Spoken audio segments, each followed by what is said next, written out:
think this was a good idea. This, you see that? This is like the cheap gas station stuff that's like horrible, but it's cheap. I already feel bad. It's not even a good buzz. That's all that matters. It's not even a good buzz. That sucks. Okay, well, let's get this started. We'll just jump right into it. So, Yeah. this is welcome to the Soulscast. This is episode 3, Bloodborne. So this episode will be all about Bloodborne. Now, to start off, we were both watching the Sony E3 presser, right? Yep, I was. Okay, and we were really pretty much just waiting for Bloodborne DLC. What about you? Yeah. I was pleasantly surprised with a couple of things, but basically I was just hoping for any kind of Bloodborne stuff, and it didn't have that, which was a little disappointing, but I guess there's still time. There's still a couple of days. It's like a couple of days long, right, E3? Yeah, so I mean, really, it's funny, tomorrow's really the first day of E3. They just had these conferences Sunday and Monday. But I'm wondering where else we would hear about, because Sony's the publisher of this game. Unless they're really just gonna, show stuff on the show floor. Here's the Bloodborne DLC. I mean, so that the game it sold so well that I thought they would, use that in the main event. But so I'm guessing this is kind of confirming that, maybe they don't have anything yet. But anyway, again, this is the Bloodborne episode. I am Adam Blue. With me, Shane Norton, as always. Hello. And you can find us. You go to bluegamer.net if you want to listen to the MP3 version. YouTube/BlueGamer for the video version. You can check me out, Adam Blue, on Twitter. And you've got Shane. He goes by Calamite, which is a boss in the DLC of Dark Souls, which I actually haven't fought that boss yet. Are you into the DLC? Have you played it yet? Well, no. I started the Prepare to Die edition on PC, which is with the DLC included, but I haven't got to that yet. Now I'm trying to beat Dark Souls 2 right now. But anyway, so it's Calamite on Twitter, but the L is a 1. And then on Instagram, you're Calamite all OG. Yep. All right, cool. And that's where you can check us out if you guys want. I mean, we're big Souls fans, so obviously if you want some more Souls culture in your life, just follow us on all those channels. As we were saying, E3 presser is done for Sony. Didn't see anything. We did see stuff about Dark Souls 3, though. During the MS presser, they just showed a CG video, so if you guys want to check that out, you can find that online. Confirming Dark Souls 3 for next year. Apparently, it was let slip that it's the last of the trilogy. Yeah. Which, that's fine. That just means they'll make a new Souls game, so... Yeah, I think that's probably the best move they could do. They don't need to make like 5 Dark Souls games. So I think 3 is good. Yeah, no, I'm good with that. Okay, so again, this episode's all about Bloodborne, and so I want to start with the first topic is, Bloodborne is like what the fourth game, I guess, in this kind of series, even though it's not a sequel. Or related to the other titles, but I'm curious. So where you stood, because, and I'll do mine real quick because mine's kind of boring. I never really played the Dark Souls games before. I tried; they were just too frustrating, so I just stopped. I always appreciated them though. I always tried them. Bloodborne came out, and I was like, I got to try this. So I rented it on GameFly, and the faster-paced combat hooked me. Went through the game. Loved it. And I mean, I would see screenshots of the game and thought, I like the look. But I remember when it was first announced, I was like, doesn't Sony have like this Deep Down game? Is this just the real name for Deep Down or whatever? Oh, I remember that game. Yeah, which is a Capcom. Yeah. It was Deep Down. Yeah, and so it's like, so is this the real unveiling of it, or what? Do they have 2 of these games? Is that type of game that possible? Because that's what Deep Down looked like to me. And so then I remember right before it came out, they were showing Yeah. guns in Bloodborne, and I'm like, guns in a game like this? That's weird. But I'll just try it out, and so I rented it. And the rest is history. We have this show going on because of that. But Yeah. let me get though from someone who's been playing the series forever. Yeah. I don't need to go over the entire series, I guess. Right. But yeah, how did you? I started. Yeah, like how? Like you're into the series. You hear about Bloodborne. Yeah, I first heard about it. I guess maybe last year. A couple screenshots came out, and I don't even remember if they were like leaked or if they came out like naturally. But it was called Project Beast, and it That's right. was like, I don't know. It was like 5 screenshots or something like that, and it looked like a Souls game. There was, number one, there was it was like a stairway leading down to like an arched door that had a fog gate that was completely like a Souls game. And what the hell else am I writing? So I was pretty excited about it, but there wasn't a lot to attach to it. So I was like, all right, whatever. I'll wait. Yeah. As the game came closer and closer, more details were being revealed, more screenshots, more information, and I was just getting more and more excited until like it was a couple days before release, and I was just completely pumped for it. I reserved it and paid it off in full like sometime probably early February, so almost 2 full months before it came out. Yeah. So I was ready to just go through and play it. So that's basically that. Okay. Yeah. I mean, So I'm interested in like. So you see this game, being a fan of the first game, fan of the second game. Are you thinking like, oh, this is some little side series? Who knows what it's going to be like? Or at this point, are you like more of Dark Souls is the series? I knew it wasn't going to be related to the Souls games necessarily. I guess that when it was Project Beast, and again, it was only a couple screenshots. But as information came out and as screenshots came out and reliable information came out, it was clear that it was a game very similar to the Souls games. It was worked on by the same people, but it's not technically a Souls game, even though it's basically a Souls game.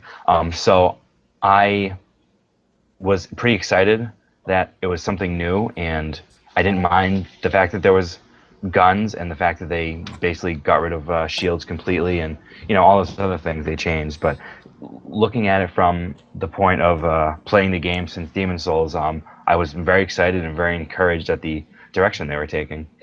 Yeah, that is cool. I only imagine how I would feel if I knew I loved the series so much and I saw it, But so let's talk about how different are these games. So here's something interesting. So this weekend I got a PS3. I had a PS3 before. I traded it to get my PS4 because I got a PS4 and Xbox One. Both at release, which was like a week apart. That was so much money. So I did the trade-ins, the console trade-ins.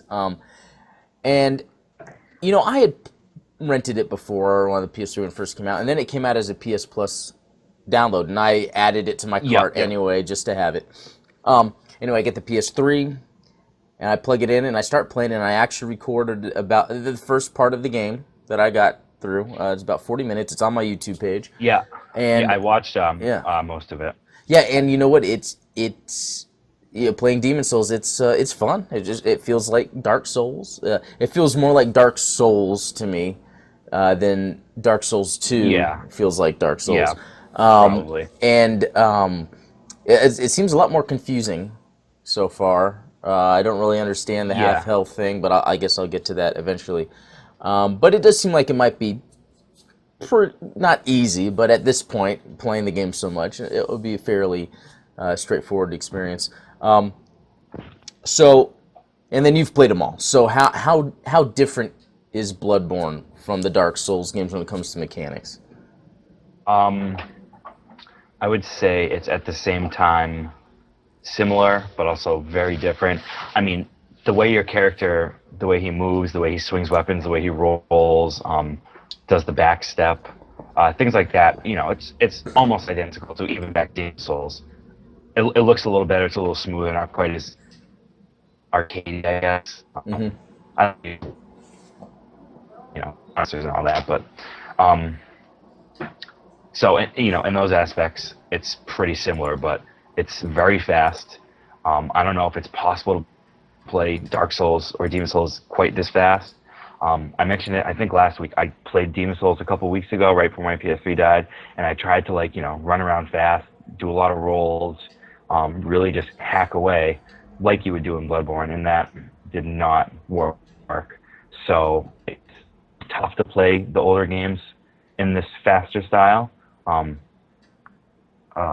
I think it makes Bloodborne, it sets it apart, so it makes it a lot different. The guns are obviously way different. Yeah. Never been guns in the game. There's virtually no shields. There's those are like the big things. Yeah. It has a better flow of the combat. The older games are more you know, they're purposely slow and you need to take your time for the most part.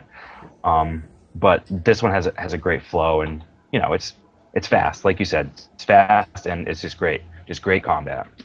Yeah, and so for me, that's, you know, I started with the game with Bloodborne and then went to the other ones, but I think what allowed me to want to stay with Bloodborne, it was, you know, like you said, the speed, the flow of combat, and why I think it helps is I remember going in Dark Souls when I first played Dark Souls, and I went the wrong way, like towards the catacombs, and I had to fight the skeletons.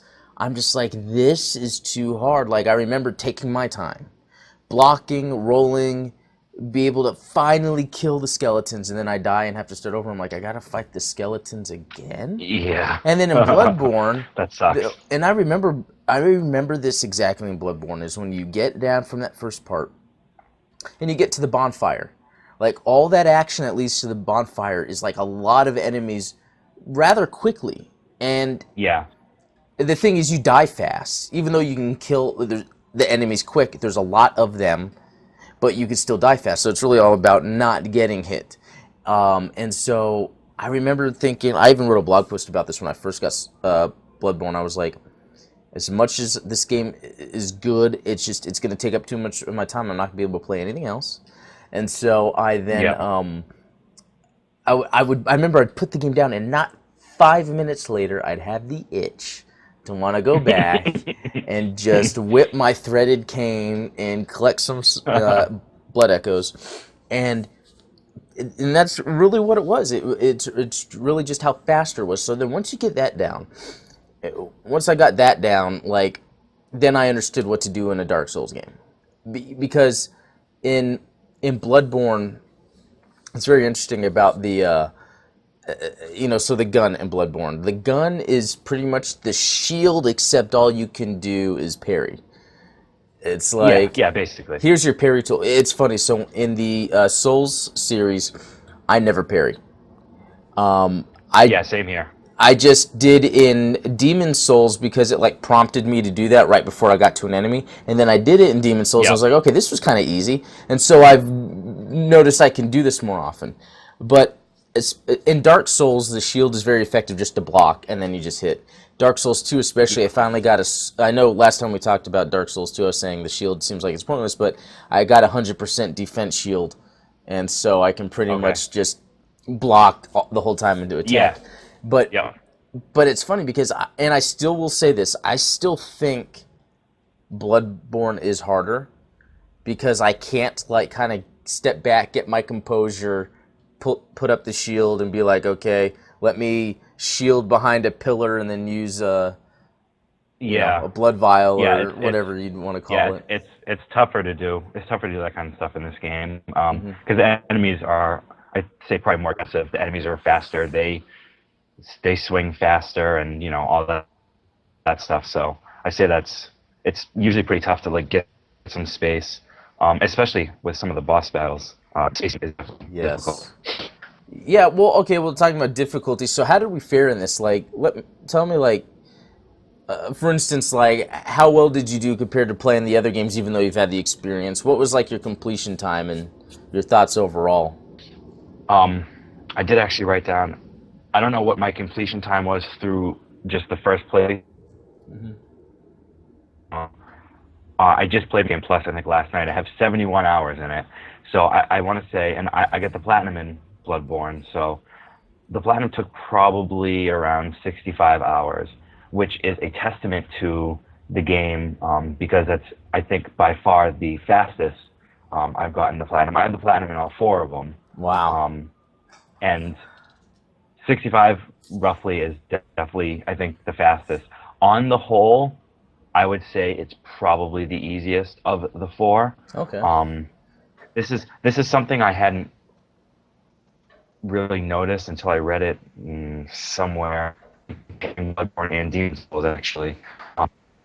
Demon Souls as has a lot of traps and a lot of level design where you need to be really careful falling off ledges and all that kind of stuff. Right. Bloodborne doesn't really have that kind of stuff, so that's taken out of the equation. There were hard parts. There was a few bosses that were pretty difficult. And I apologize for my pronunciation because I'm really bad at that kind of stuff. I wouldn't know how to pronounce these bosses. No, as far as the main game, only really Gascoigne took me probably a dozen tries at the beginning. I had a real tough time with him. Rom was pretty difficult. The Chalice dungeons, like the those were the hardest. Beast, I had a very difficult time with like the Bloodletting Beast, the Pthumerian Descendant, all those guys I had just a very difficult time with. So to answer the question in a very, very long way, I think it's the easiest of the four games, but it was still pretty difficult, and I died, probably hundreds of times. Okay. So for me, I played about 80 hours, but this is like New Game Plus Plus. Chalice Dungeons, a new character or whatever. And I actually did and I think you said you did it too. I did that glitch, well, not glitch, but the save manipulation. Yeah. My thing was I wanted to get I wanted to see the endings. Like, I guess, the platinum trophies are cool, but I wanted to see the 3 different endings. I knew I'd play the game through again, but it's like I didn't want to wait just to see the other endings. So I did the whole thing. But what happened was I didn't have the 3 umbilical cords, so I had to actually play through again. Okay. In order, so I did play through twice legitimately, and then the third time I was missing a weapon, and I just wanted to go ahead and get the platinum done. So I did before the patch, that little glitch where you can skip and get to the woods, the Forbidden Forest or Forbidden Woods ahead of time. And then I forget what I did, and then I got it to where I could get to, because I had to get to the upper Cathedral Ward, where those brain suckers are. There's a weapon. It's like the hardest place in the game, and I had to get a weapon from there. That place is it awful. Was not the weapon, but the thing that allows you to then buy the weapon. And the badge. The badge. There you go. And so, but it was fun the whole way. And okay, so I'm proud to say that the entire game, well, the PSN, the PlayStation Network, never worked when I was online, so I never got to co-op. I never got multiplayer to work. I never got invaded, so I guess that's a good thing. I never got invaded, but so I beat every single boss without doing co-op. Commendable. Except on New Game Plus Plus, Shadows of Yharnam was so hard. So it was my first time in Souls history that I did co-op. It was someone on Reddit, and we couldn't get it to work. Again, it was my PSN not working, and then he said, well, just use the password thing, where you use a password, comes directly to my game. What's funny was, though, someone happened to show up, and it wasn't him, though, but we went to go do it, and the guy died immediately. So then this guy showed up, and we went to do it, and it was tough. Shadows of Yharnam, first time around, I think I beat on the first try, which was amazing because that bonfire or not bonfire. You know what I'm talking about? Yeah, the lamp. The lamp to walk from. It takes so long in there, Yeah, but it's a long trek. I beat them on the first try, and I think what helps is the whip with Yep. patience and circling. And then yeah, that last try though it was too hard because their attacks would just decimate me. So having help, we were able to get that done. And then other than that, I didn't do co-op too much. So I did start a new character that I want to do all co-op. So for Father Gascoigne, I was trying to beat Father Gascoigne on my own, and I couldn't. Like, he is really that hard. I think he is harder than any boss that I've played so far in any Souls game. Wow. I haven't played all the DLC bosses. I heard those are the hardest from Dark Souls. In Dark Souls 2, I'm a little more than halfway done. But yeah, Father Gascoigne definitely is just so fast, and you can't block. You know. Yeah, he he tripped me up a lot when I first played. I thought like I was and I'm stuck on the second boss. This game's gonna be brutal. Luckily, he wasn't too bad. I mean, he was hard. My first playthrough, he was, besides Chalice Dungeons, he was the hardest boss. On my new game plus character, I went through and I decimated him. Oh man, I can't believe how fast I killed him. So I was pretty happy about that. Wow. Yeah, the DLC bosses of the Souls games, Dark Souls 1 and 2, are probably like the hardest ones in both those games. You're looking at the boss right before the final boss of Dark Souls 2 is very, very, very difficult as well. Okay. Well, I thought so at least. Yeah, I can't wait. I'm getting far in Dark Souls 2. I can't wait to get to that point. But so yeah, anyway, at the end of the day, the Bloodborne experience was like the greatest I've had. I love the game, even though I beat it with GameFly, the GameFly rental. I still bought it. I went and bought the collector's edition, so I could have the collector's edition. I bought the collector's edition strategy guide, and I still need to read more of it because it's got some cool stuff in it. But like, and then it started me on the path of Dark Souls. I mean, Bloodborne is really that good. Now, I want to get to another aspect of Bloodborne that makes it so good, and I think that's the story and the setting. Okay, so for me, you know, when I'm first playing, you know, I guess my first thought was it being a little more medieval, even though I saw the screenshots, you know, but it's really, really, you know, that Victorian horror or whatever you call it, and so. You know, I'm playing, and then the first time I see one of those amygdalas or whatever you call it, I'm realizing, wow, this is very Lovecraftian. Like, and then reading some of the descriptions on things, how they use like old ones or old gods. I forget the terminology. Yeah. But and then cosmos things. It just really. And I was like, wow, this is going from like some, you know, cool like 50s horror with werewolves and what looks like Frankenstein's, you know. And then it kind of like turns into Lovecraftian horror, and it does it so well, like without the game ever telling you story. Like there was so much story and setting there. It's like, why am I fighting a bunch of aliens? Like for one, why am I fighting things that look like space aliens? Even though I was just fighting werewolves. And then the weird, and then the whole frenzy thing. It's like, well, what's the meaning of frenzy? Madman's knowledge, insight. Like it's all like, wow, like whatever is a gameplay element is really telling you the story, you know. And I really liked that, and that really pulled me in even more of the whole setting. And what's very interesting. So yeah, it's very Lovecraftian. And did you ever see True Detective? I haven't, unfortunately. I've heard it's very good. I don't want to spoil it for you then, but after seeing all how Lovecraftian Bloodborne is, I then, you know, this was just totally, you know, random. I was like, I want to watch a show. I'll watch True Detective. And it's surprising how similar it is to Bloodborne. I'm not joking. I'm not joking. All right, like, well, you'll watch it and then you'll see things you're like, what? And like it's like another layer that's there for people that understand that not that you have to understand it, but for people that are interested in like the eldritch horrors. Like you'll watch True Detective and be like, wow, that is pretty neat. And then when I finished True Detective, I just like with Bloodborne, I went to look up the lore. And True Detective has a thing like, did you Yeah. notice this? Did you notice that? That's a symbol for something. And I was like, whoa, this is amazing. So Bloodborne pulled me in that way. And I think that is some of the best storytelling and gameplay design where you can have the mechanics and design tell the story. You know? Yeah, I And think that's great. yeah.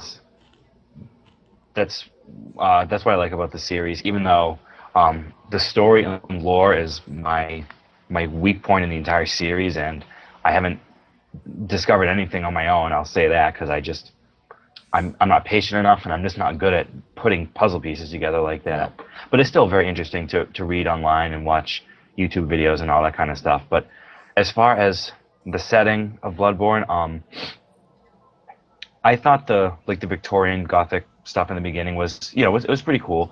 I like that it opens up more as you get once you beat Rom.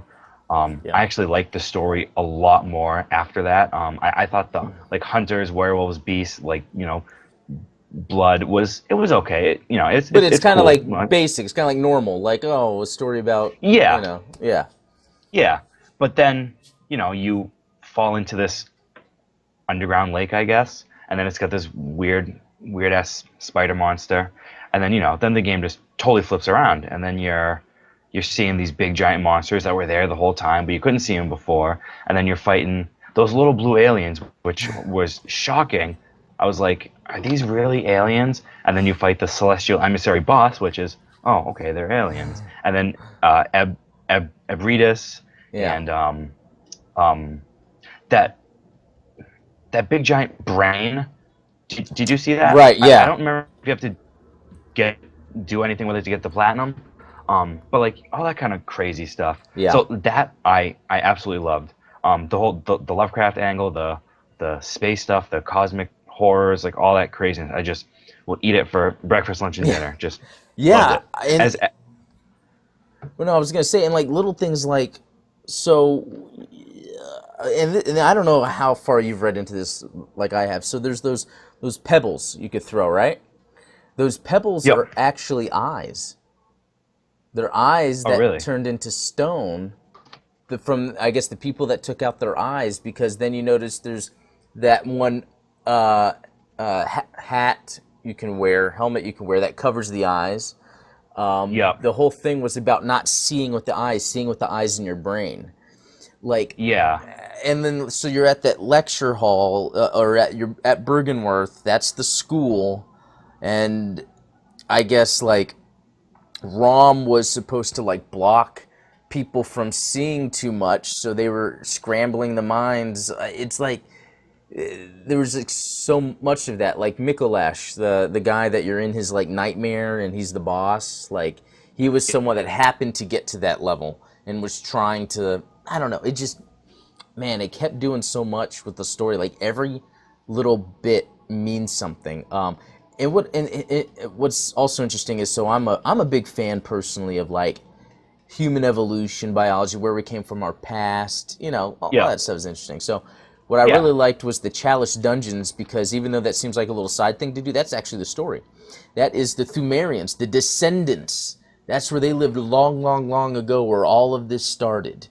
And so it's Yeah. like when you're playing the Chalice Dungeons, this is like what was discovered. So those are the story. That's like the humans discovered these dungeons where the Thumerians lived, and they had the old blood, which allowed to communicate, and yeah, it's just, I don't know. It's just like, that's like the best storytelling, in my opinion, in any game ever, without even telling a story. Where was a cutscene? It's Yeah, exactly. No, that's what I love about all of them. That's my only minor concern so far about Dark Souls 3. If they're really going to do that much cinematics, Yeah. I prefer the world and the lore and the story to be told through minimal NPC interactions and item descriptions and short little cutscenes. Yeah. But that's a podcast for another day anyway. Yeah. Yeah. as far as the lore goes of Bloodborne, I haven't looked into it too much yet. I plan on it. Yeah. When Dark Souls came out, probably a year after it came out, I got really into the lore and I watched a lot of videos on YouTube, mostly from Epic Name Bro. Oh yeah. I haven't watched any of his videos, but he did lore videos for Dark Souls, and I love them. I watched probably every single one, so I got really immersed in that lore. And then Dark Souls 2, I didn't watch any videos, but I read a lot of like fan theories and stuff on the Giant Bomb forums, which is the forums I like to go to for the Souls games. Oh yeah. And then Bloodborne, I haven't done that. Bloodborne, I haven't done that yet. I've seen some things. I know that eyes and not having eyes is a very, very big theme of the game, which I think is fabulous. It's really cool, and it's not something like that you would ever notice. Like, I didn't notice it until I read it. So I do plan on looking into the lore a little bit more. But I really like the turn. It went from hunters to all this like cosmic. You need a higher. You need to be a different being basically to understand it. But then it still goes back to the hunters at the end. So I like it. Yeah, no, totally. And so, yeah, all that, the story, completely awesome, completely epic. And then there's some side stuff like Canehurst Castle, which was a thing in its own, and it seemed to, from fan theories and things I've been reading, that they're like vampires. You know, that's like, and I guess there are vampires that, exist within the storyline, so that could be a whole other thing. So that would get into DLC, which we were hoping to see at the Sony presser, and we didn't, which is fine. Very disappointing. Maybe they'll still show it. The tweet from Yoshida, if I'm pronouncing his name right, Shu from Sony, was later this year. So honestly, that could be later in the year. But so DLC, I'm wondering, there's only maybe a couple places in the game that I knew you couldn't access that could be, like, I think there's a trap door in Bergenworth that you never can get into. That could lead to some DLC, especially if it's going to talk more about the story in the school. Okay, so Canehurst Castle, that was like some, it looked like there's some vampire lore going on there, so it'd be cool to see, like, if they kind of go into that. But so if Bloodborne is telling a story, and I don't know how the DLC has for the other Souls games, is the DLC the central theme of the DLC the core story of the main games? Has it been like that with Dark Souls? Dark Souls, the first one, was just one piece of DLC, and it basically told the story of the knight Artorias. So he's a character that is mentioned throughout the game, but you don't ever see him. He has ties to Sif, the giant wolf. So I won't spoil anything, but that DLC is all about him, basically. So it ties into his story, but not. It actually does tie into the story overall as well. So it does both. The three DLCs for Dark Souls 2. Let me think for a second. The first one is like its own story, which is a good story. That it doesn't really have anything to do with the main game. The second one is heavily tied into the main game, and then the final one, I believe, is also tied into the main game, like the main story. So I can see him going either way. They could release Bloodborne DLC that, deals directly back into the story. They could release something that's totally a one-off that maybe mentions, a character that you don't get to see from Bloodborne, like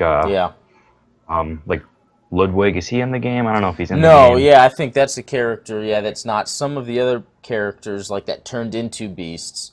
Like, it seems like there's a lot they could do. They could talk about more of the townspeople.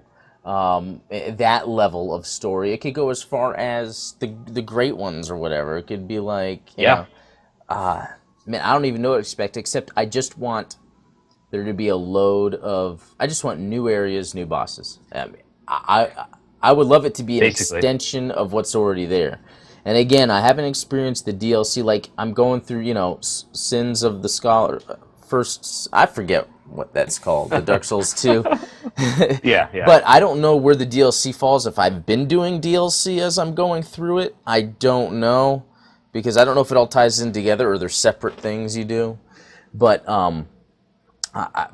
my dream for the Bloodborne DLC would be in the main game, you go to places you've already been to that kind of then branch out to new places. You know, just to kind of like still tie it into one big world. Yeah, I mean, I just can't wait. Now, it would be cool if they had extra features, like maybe do something more with the Chalice dungeons. Maybe they can have new tile sets that are like other places in the world. That would be nice. Maybe I would, you know what I would really love, like some sort of boss rush mode or just boss mode where you can just pick a boss to fight.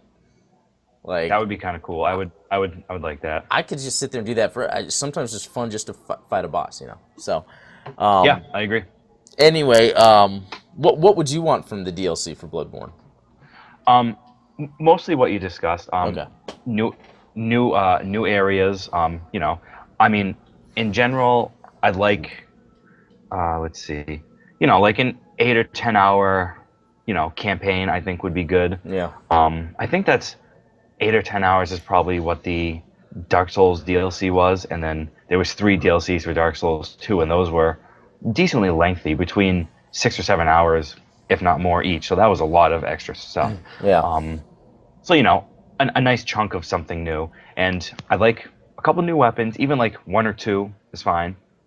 And you know, cool new monster boss designs, and in general, just more of what made Bloodborne so great in the first place. Wow. And as far as I kind of just said it, as far as like story, to me that's secondary. So I think in general I would like it to tie back into the main story of the game, but I wouldn't even care if they wanted to do like just a one-off. Here's a story that doesn't necessarily have anything to do with the events in the game, but it's still a really cool, you know, it's a really cool story. It's new area, new monsters, all that kind of stuff. So that's basically what I'm looking for. Okay, so to end this special Bloodborne episode of the Soulscast, what is your favorite boss in Bloodborne? Favorite boss battle? That is a good question. I would say, I do like that Gascoigne battle. Mm-hmm. I didn't like it at first. I really didn't like it at all, actually. If I had to say right now, probably German, whatever his dumb name is, the almost final boss. It's really fun. It's pretty tough, but you really need to be on your toes. He's really fast. He has a lot of different attacks. I'd say he's probably my favorite. As far as like design goes, like aesthetically, Murgo's Wet Nurse I thought looked incredibly awesome. Yeah, that is incredibly awesome. I agree with that. That is the coolest looking boss in the game, especially the animations of attacks. Yeah, it was very cool. Yeah.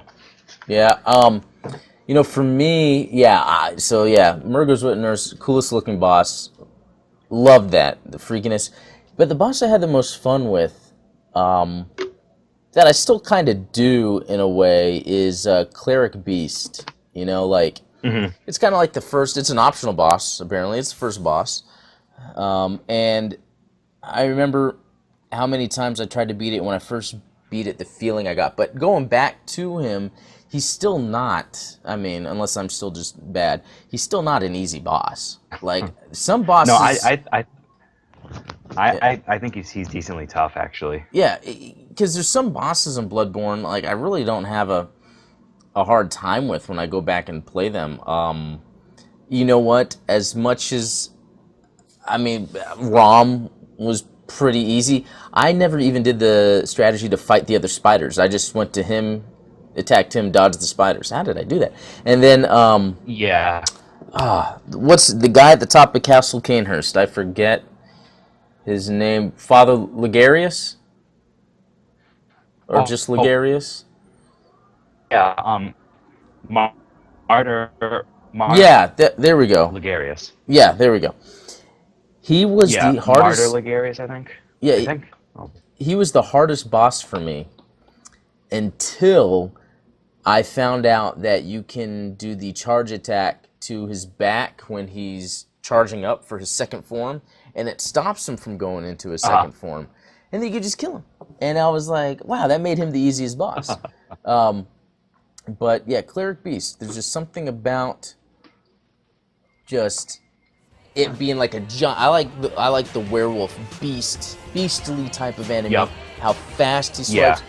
His move variety too, because on one hand I can know what moves he's doing. On the other hand, I don't know in what order. You know. Although one thing that I've noticed with these games is the bigger the boss, the easier it is to just stand in their crotch and attack sometimes. Yeah. Basically, that's almost the strategy. Just stay in the crotch, near the feet, and you'll basically be good. Yeah. Okay. I guess anything else we wanted to touch on for this initial Bloodborne episode? I don't think so. I think we covered everything. I know there'll always be little aspects we'll want to cover, and we'll have another episode on it. If anyone in the comments wants to put like an idea, something we didn't touch on. But for initial thoughts, a game fresh in our minds, just came out, latest entry in the Souls series. A favorite of mine. It's definitely Bloodborne. But yeah, I guess that's it for the show, guys. Thanks for watching. We'll talk to you next time. Yeah, thanks a lot, everybody.